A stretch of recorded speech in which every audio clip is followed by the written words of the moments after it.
Mga igsoon atong tagaan og katin-awan ang pangutana kung tinuod ba nga si Constantino mao daw nagtukod sa Roman Catholic Church.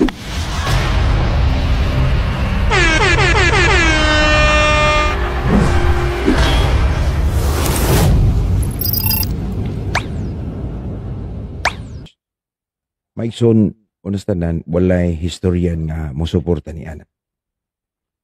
Ikaduha, bisan si Ellen White sa iyang The Great Controversy, mao mo gani libro gyud nga number 1 nga ni atake batok sa Katoliko.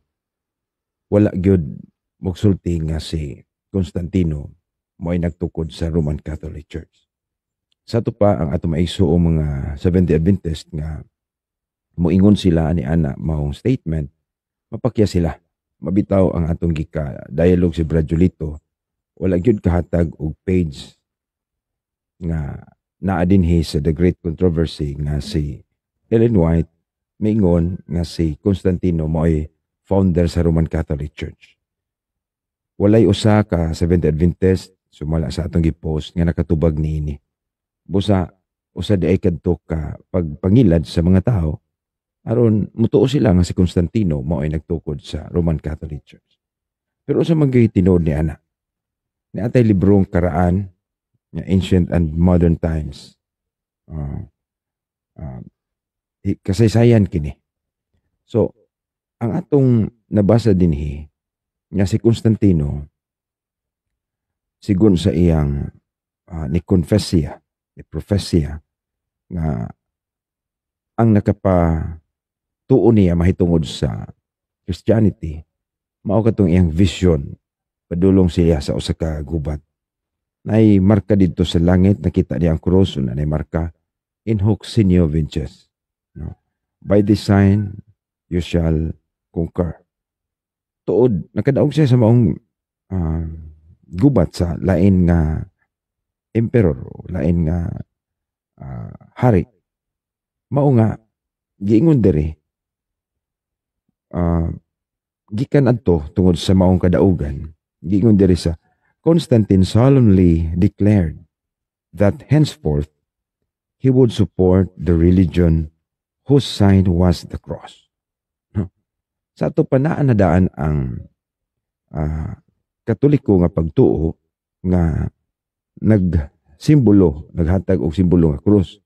Mo na nisaad siya. Kunya in 323 sa iyang kadaugan ni Licinius, he became the sole emperor. Dako ang iyang imperyo. Ang ingon diri, the new faith, ang atong Christianity, was fairly established as a state religion. So mao'y gihimo ng state religion. Dili kay si Constantine mao'y naghimo sa maong religion. Kay nakakita naman siya na converter man siya aning pagiha.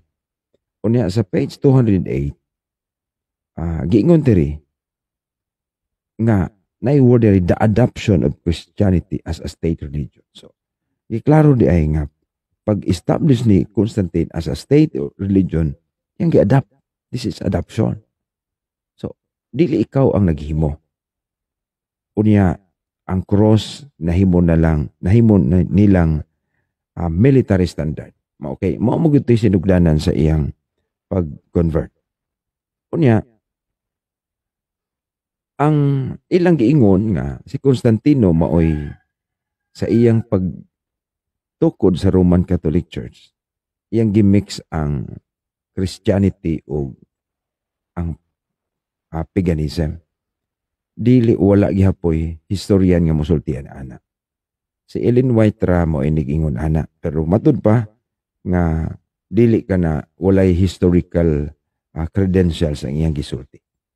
Gani, pag-abot ni Emperor Theodosius the Great, mga 16 years after the death of Julian ang igsunod ni Constantine sa mga year 379 to 395. Matud pa kini si Emperor Theodosius, a vigorous champion of the Christian faith. Sa ito pa, mas kuha na yun siya sa Kristyanismo. Usara may Kristiyano sa una, wala may lain. became emperor. So, nahimo siyang emperor. He issued edicts against pagan worship. No? Iyan ang gitangtang ang pagan worship. Kaya wa magyud may tangad. Wala magyud ma-convert pat. Directly ang tanan. So, tinuod na nga si Constantine, medyo gipugos man niya, kay state religion naman niya ang Christianity. Sa ato pa doon ay mga na-Kristiyano, nga dili gyud pa, katikay sug maayo. Mao nga nagpabilin pa sila sa uban sa ilang mga pagan practices. Mao nga pag-abot ni Emperor Theodosius, naghimo siya deklarasyon against pagan worship and established Christianity as the only legal religion of the empire. So mo ni maturan natin mabasa. Dili pareha sa atong mga igsuon nga makig-dialog na to, wala gyud bisag unsa nga ebidensya ilang gipakita.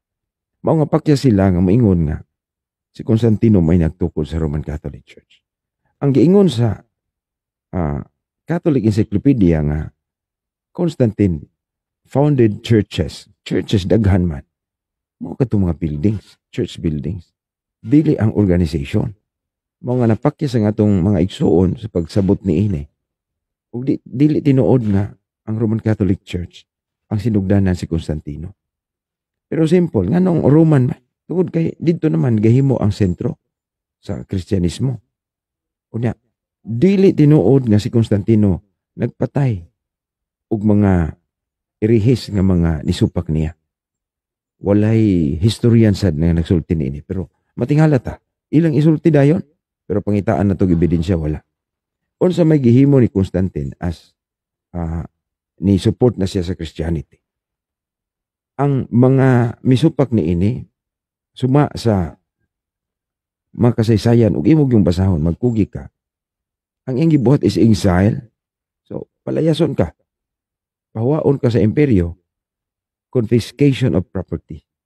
Kuhaon ang property. Okay, siya maguli emperador. Iya ra tong hunahuna. Dili man to sugo sa simbahan. Ug ang ikitulo ka ng political pressure. Saong ka niya pag-pressure politically. So mo na nga walay record nga si Constantine nagpatay, pero abi ninyo unsay isulti sa ato maigsuon na binasa ato maigsuon sa balista. Ilag yung i-capitalize nga si Constantine nagpatay og daghang irihis. Asa man na mabasa? Wala man hinon itugan ug unsay gibuhat ni Constantine sa mga nisupak sa simbahan. Gibuhaton sa ni Constantine tungod sa danger of disunity diha sa kanang mga Kristiyano nga ang Christianity yan ang gihimong state religion. No? Apil ang Sunday. Apil ang Sunday ug ato ning basahon iyan ang gideclare pero dili kay tungod kay siya naghimo sa Sunday. So mo na nga nasayop sila sa pagbasa sa kasaysayan mo na ang mahitabo dili na gyud hinuon makita ang kamatuoran. So atong pangitaon to maigsuon no nga ang gibuhat ni Constantine dili ang tukod sa gitawag nato og kanang naay sa Sunday worship kundi ang iyang gibuhat mao ang pagdeklarar niini nga mahimong state day of rest na. Klaro mo kayo na atong basahon diri sa page in 321-208 Constantine decreed that the Christian Sunday sa to pa ang Sunday ni sa mga Kristiyano be set apart as a day of rest and forbade all public works on that day. So maoy iyang gideclare nga ang Christian Sunday maunay day of rest sa the whole empire. Ano di man ibasahon? Manamay son dili kita mo tuudayon na ng mga igsuon natong mo sulti batok ni ining mga butanga. Pangitai sila og ebidensya.